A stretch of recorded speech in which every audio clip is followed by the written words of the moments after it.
Os assinantes do Observador têm acesso antecipado a todos os episódios desta série, já disponíveis em observador.pt.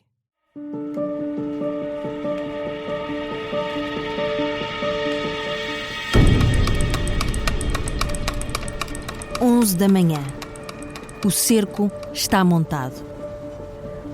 Dali, os terroristas não vão conseguir sair. Mas já não é isso que preocupa o chefe da polícia, responsável pela operação, que acaba de falar ao telefone com um dos assaltantes. Na curta conversa, o homem que falou do outro lado da linha, num português arranhado, não fez exigências, nem explicou o porquê da invasão. Deixou apenas um aviso. Se a polícia tentar entrar, a embaixada vai explodir. Qualquer que seja a missão do grupo de arménios, uma coisa é certa: não têm problemas em matar os reféns. E se eles próprios tiverem de morrer, também não vão hesitar.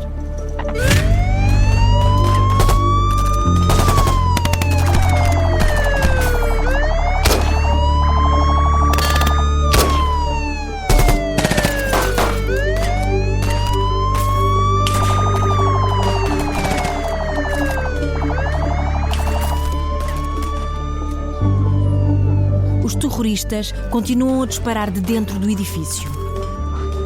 Usam as janelas do primeiro andar e tentam atingir os agentes que fazem o cerco à residência. Os muros da embaixada servem agora de abrigo para dezenas de elementos da PSP, armados com metralhadoras, que vão respondendo ao tiroteio.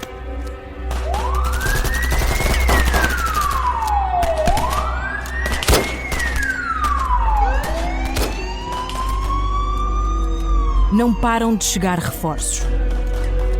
São 11h15 da manhã.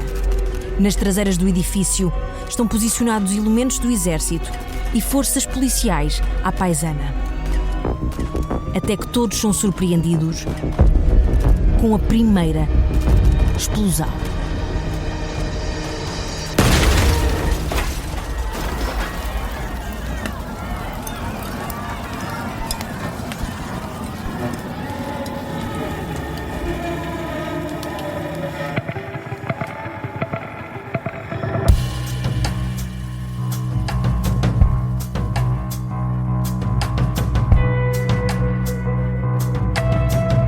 Ninguém se pode aproximar do edifício.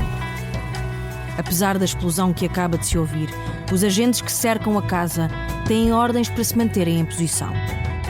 Ali mesmo ao lado, na chancelaria da embaixada, 10 funcionários estão refugiados no interior, sem poderem sair. Estão em pânico. Testemunharam tudo desde o início e os tiros que foram disparados da residência partiram os vidros das janelas do resto do chão do edifício onde estão encurralados.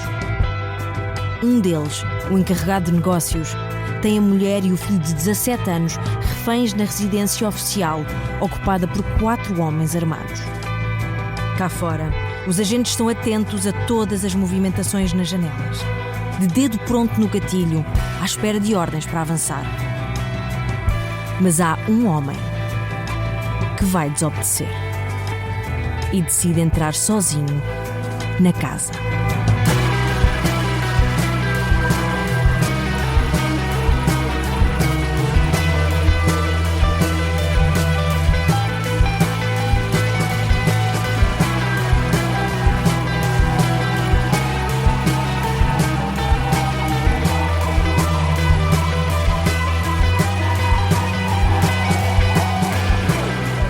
Em 1983, Portugal à queima-roupa. É uma série para ouvir em 6 episódios que faz parte dos Podcast Plus do Observador. É narrada por mim, Vitória Guerra, com banda sonora original dos Linda Martini. Episódio 4. O primeiro andar explodiu.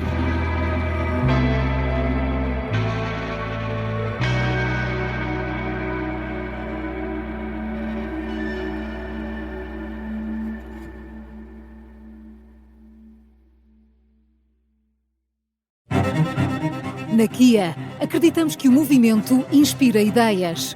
E é a partir das histórias do passado que estamos a escrever a história do futuro. Descubra o novo Kia EV3, um SUV compacto e elétrico com mais de 600 km de autonomia. Kia. Movement that inspires.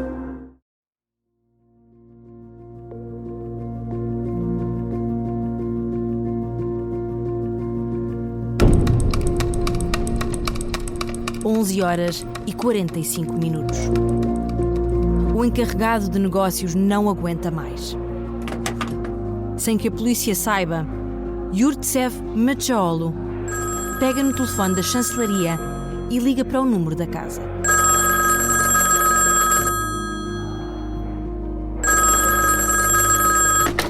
Quem atende é um dos assaltantes. Está à vontade a falar turco, apesar do sotaque carregado. Mas passa a chamada a um dos colegas. O diplomata implora pela vida da família. Mas do outro lado houve a mesma ameaça que tinha sido feita à polícia no início do ataque. Se alguém se aproximar, o grupo tem bombas suficientes para fazer explodir todo o edifício. Yurtsev pergunta-lhe o que pretende do assalto. O arménio não responde. Pede-lhe apenas que não volte a telefonar e desliga. Já não há tiros há alguns minutos, mas a calma não dura muito e o comando terrorista volta a atacar. Dividem-se entre as janelas do primeiro andar e o terraço do segundo. E mais uma vez, descarregam as metralhadoras sobre os agentes que cercam o terreno.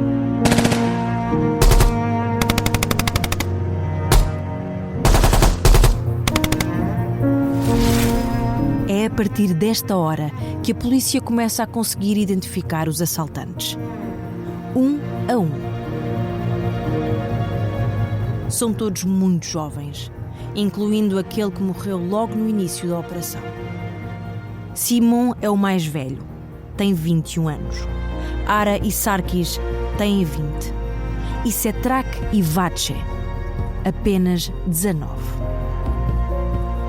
Daqui a algumas horas, as caras deles vão estar em destaque em todos os jornais do país. Chegaram a Lisboa com documentos libaneses pelo aeroporto da Portela. O passaporte falso de Simon está caducado há mais de 4 meses, mas apesar disso, o terrorista conseguiu passar pela segurança sem qualquer tipo de problema. Fizeram reservas em 3 hotéis diferentes no Estoril, por onde se dividiram. 2 ficaram no Hotel Sibra, onde hoje existe o Vila Galé Estoril. Esta manhã, quando saíram, deixaram toda a bagagem no quarto. Combinaram pagar a estadia e as refeições que foram tomando no restaurante do hotel apenas no momento do check-out. Fizeram tudo para parecerem turistas normais.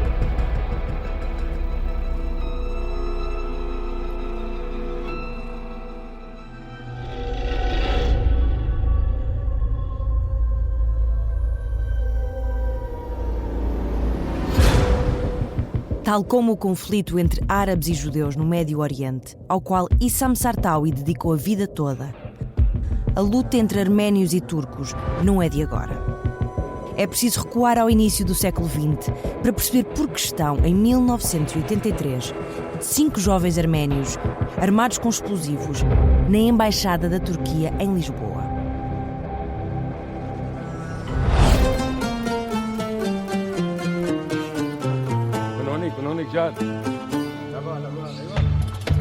O povo arménio, tradicionalmente cristão, integra o Império Otomano, a maior potência do mundo islâmico.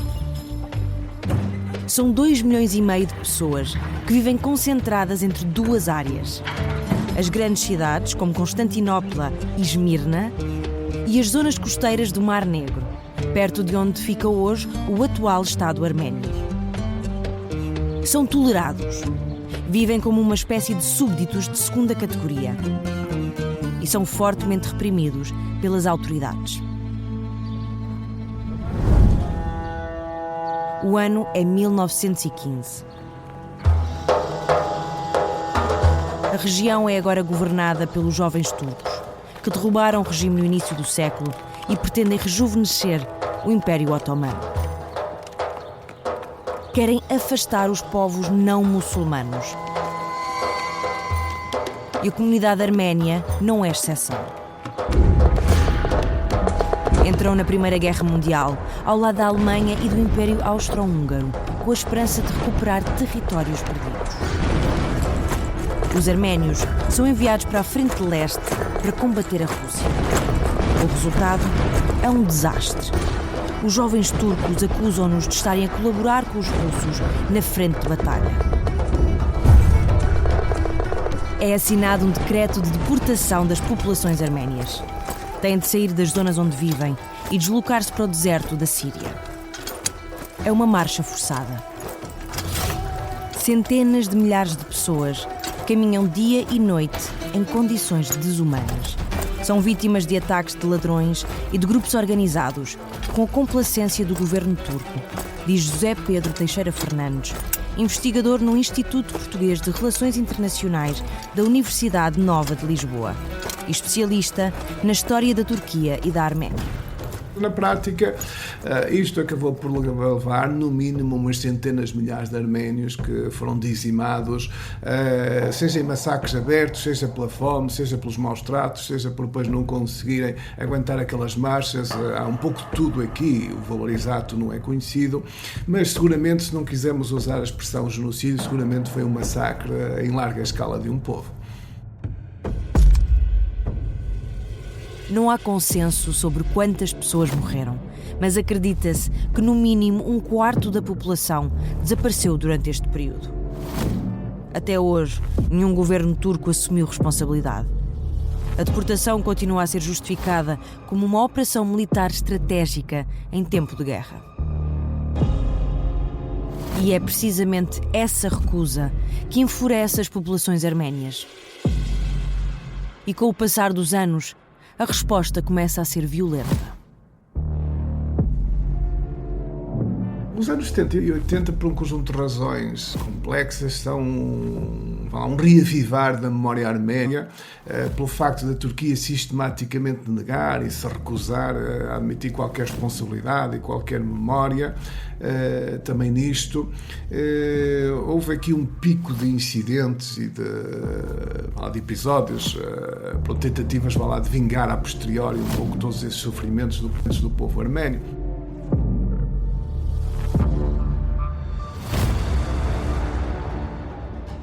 A partir da década de 70, grupos terroristas arménios começam a usar a violência para tentarem forçar a Turquia a reconhecer a existência de um genocídio.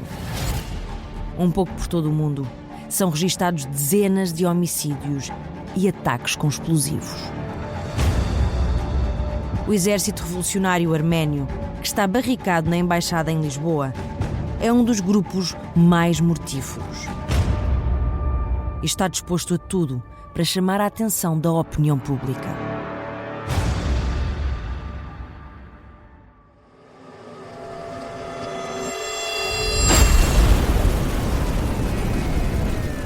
Os 4 terroristas estão dentro da residência há mais de 1 hora. A confusão faz com que os moradores do habitualmente tranquilo bairro do Restelo saiam à rua. Assustados, muitos escolhem o mesmo destino e rapidamente começa a formar-se uma multidão à porta do Estado-Maior-General das Forças Armadas, que fica a 10 minutos a pé do local de onde se ouvem os tiros. Se há sítio onde vão estar seguros, é ali. Através das comunicações rádio, a polícia continua a lançar o alerta a todos os agentes que estejam disponíveis. É preciso mais reforços. O pedido chega à esquadra de São Bento, onde está o agente Manuel Pacheco. Ao contrário do jovem Abílio Pereira, que vai no 3º dia de trabalho, Manuel Pacheco está quase na idade da reforma. Mas não é por isso que deixa de responder ao desafio. Na verdade, até tem uma vantagem que mais ninguém tem na defesa da embaixada. conhece bem o terreno. Tanto ele como a mulher já trabalharam e moraram na residência do embaixador da Turquia em Portugal. Era uma prática comum nesta altura, lembra Abílio Pereira. Ele e a esposa tinham estado na embaixada, tinham lá feito serviço, estavam lá a tomar conta não sei de quê, e ele tinha conhecimento, conhecia a área. Eu também tive, eu e a minha esposa, a tomar conta de uma velhota com 60 e poucos anos, numa residência no Restelo. A gente, na altura, tínhamos essa facilidade. Então a gente trazia as esposas que não trabalhassem e vivíamos ali. Davam-nos um X de dinheiro e a gente tomava conta da senhora. Tal como Abílio Pereira, que nunca chegará a conhecer, Manuel Pacheco faz parte da 4ª Divisão da PSP. É um homem experiente e acredita que sozinho pode acabar com o sequestro, mesmo que isso implique desobedecer às ordens dos superiores.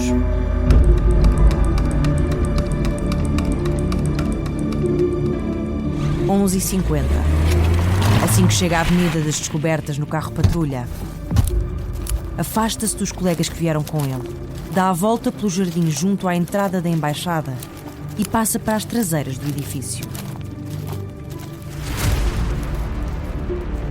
Sabe perfeitamente que no resto do chão há uma janela por onde é possível entrar.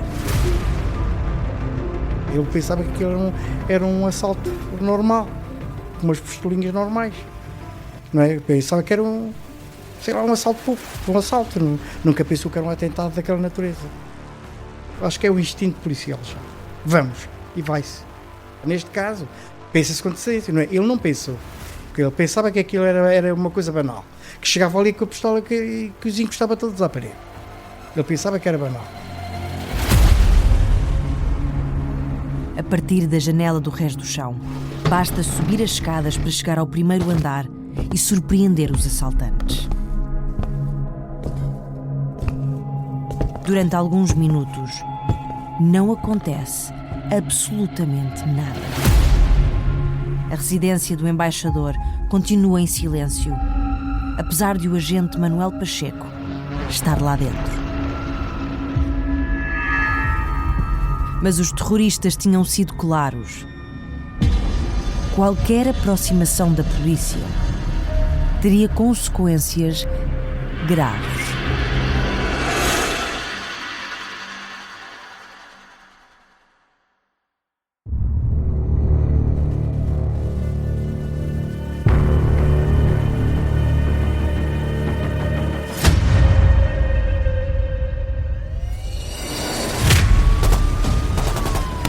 No interior da residência, começa a ouvir-se uma troca de tiros.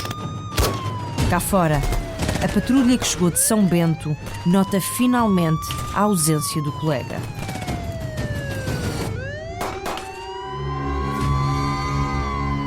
Junto ao perímetro de segurança, os jornalistas conseguem ouvir os gritos dos agentes da PSP nos rádios que usam para comunicar. Desapareceu o Pacheco! Desapareceu o Pacheco! 1 minuto depois do meio-dia.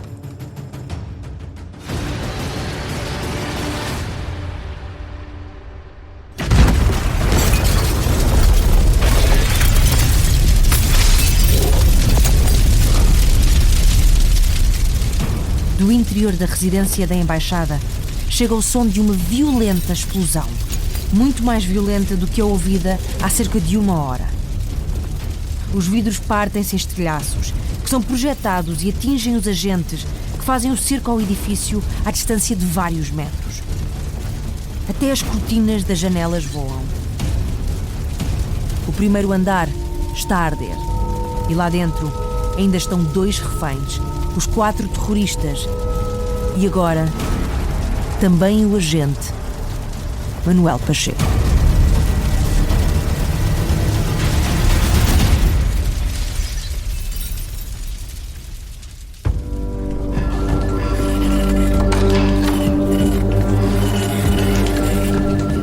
Vários países começam a pedir um reforço das medidas de segurança nas respectivas embaixadas em Lisboa.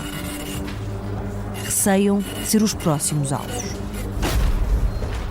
A Embaixada do Reino Unido já o tinha feito há alguns dias, depois de 2 terroristas arménios terem sido condenados por um atentado em Inglaterra. À porta da representação britânica, na rua de São Domingos à Lapa, tinha sido montada uma operação stop. Todas as pessoas que ali passavam eram identificadas e revistadas.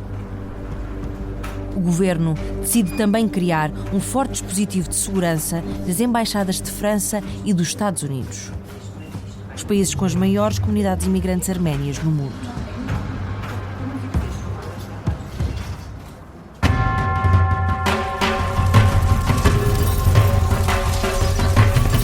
No interior da chancelaria turca, o encarregado de negócios está desesperado.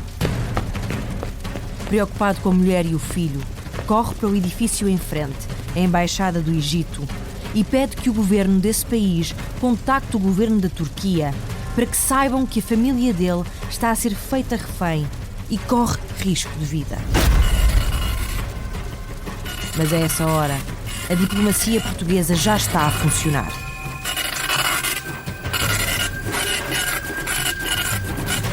O Ministério dos Negócios Estrangeiros envia um telex para a Embaixada de Portugal em Ankara, lamenta o sequestro e garante que vai continuar a dar informações sobre tudo o que está a acontecer.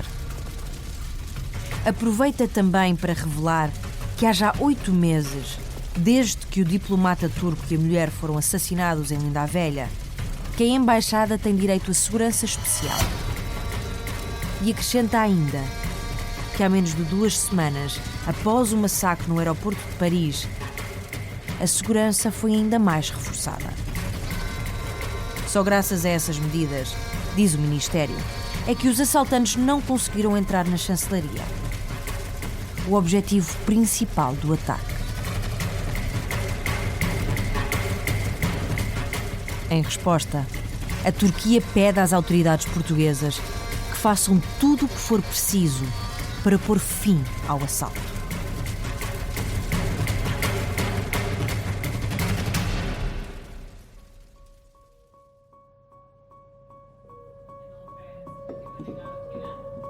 Já longe de toda a ação, o agente Abílio Pereira está agora no Hospital de São José. No corpo só ficou uma bala.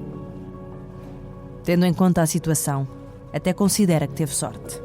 Levou 5 tiros à queima-roupa da metralhadora de um terrorista e não está em risco de vida.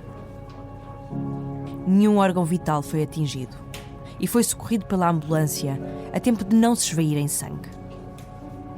O impacto das balas não o deixou em agonia, mas talvez seja só o choque a blindá-lo das dores. É o que muitas vezes acontece em casos traumáticos. Não tenho dores. Não é só... É uma ferida. É uma ferida. Mas sem dor, é uma ferida que aquilo queima. Tanto que eu fui só curado com éter. Nas feridas todas tinham era com éter. Não metiam nem água oxigenada, nem álcool, nem nada. Só era o éter. Que me punham só não tinha nos sítios dos tiros. Por isso, dor não tinha nenhuma. Depois de uma experiência traumática como esta, ninguém levaria a mal se decidisse entregar o distintivo e tentar outra vida. Mais calma, mais segura, com menos violência. Mas isso nunca lhe passa pela cabeça. Não me arrependi. Tanto não me arrependi que eu efetuei e andei por todos os lados. Não me arrependi. Foi um ato que aconteceu, um ato isolado. Não pensei em desistir, nunca. Nunca pensei em desistir. Neste momento, o agente Abílio Pereira está sozinho no quarto de hospital. Daqui a algumas horas, vai passar a contar com um colega de quarto. Inesperado.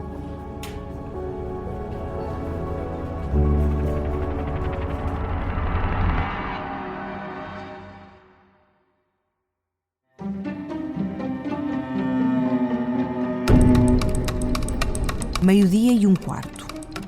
Os terroristas chegaram à embaixada há quase 2 horas. Há menos de 15 minutos, o primeiro andar da residência, onde os invasores estão barricados, explodiu. É hora de o governo agir. O ministro da Administração Interna, Eduardo Pereira, anuncia que vai ter início a primeira reunião de um novo órgão: o Gabinete de Crise. Foi criado há pouco tempo de propósito para este tipo de ocasiões. Mas nunca ninguém no governo pensou que fosse acionado tão cedo. É o primeiro-ministro Mário Soares quem lidera o encontro. O nome do líder do PS já tinha ficado ligado ao atentado de Issam Sartawi, no Algarve. Na altura foi muito criticado pelas falhas de segurança no Hotel Monte Choro. Mas Soares não tinha responsabilidades políticas. Foi só o homem que convidou o dirigente palestiniano para estar presente no Congresso da Internacional Socialista, em Portugal. Agora, 3 meses depois, Mário Soares é chefe do governo e tem uma oportunidade para mostrar que consegue lidar com situações de alta tensão.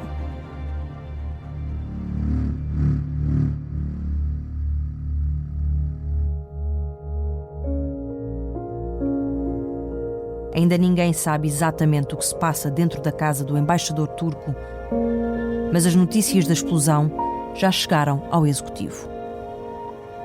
Terá sobrevivido alguém? Terá sido um rebentamento acidental? Ou terá explodido uma bomba? À mesa de reuniões, Mário Soares junta o vice-primeiro-ministro e ministro da Defesa Nacional com os ministros da Justiça, da Administração Interna e dos Negócios Estrangeiros. Está também o Procurador-Geral da República, além dos comandantes-gerais da GNR, PSP e Guarda Fiscal, e os diretores da Polícia Judiciária e do Serviço de Estrangeiros. Estes 11 homens vão ter de encontrar forma de pôr fim ao segundo atentado cometido este ano no país por um grupo terrorista internacional.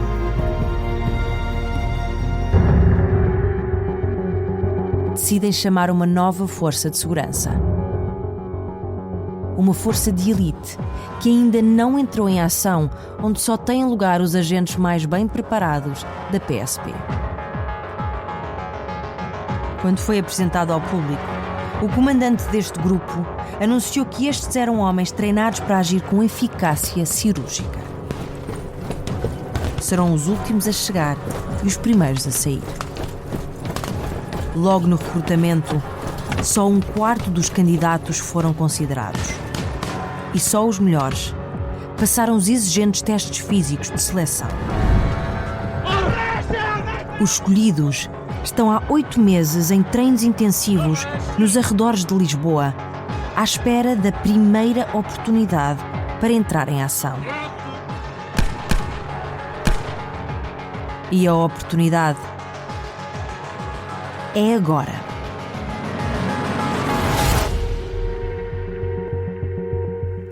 Mas essa é uma história para o próximo episódio.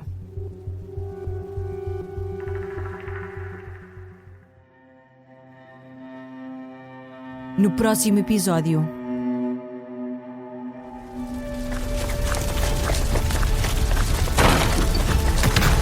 entram em força, mas entre o fumo e a quantidade de pisos, corredores, portas e espaços, a casa revela-se um verdadeiro labirinto. Ao todo, são mais de 30 divisões. Ao que tudo indica, os atacantes ainda estão no primeiro andar, onde ficam os quartos, as casas de banho e a sala de visitas.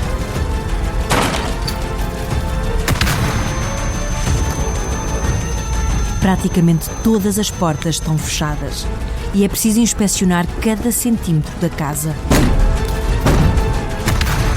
sabendo que a qualquer momento os terroristas podem responder.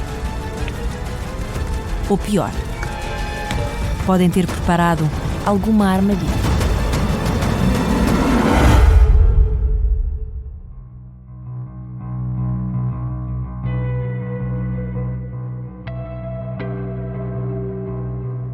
Em 1983, Portugal a queima-roupa.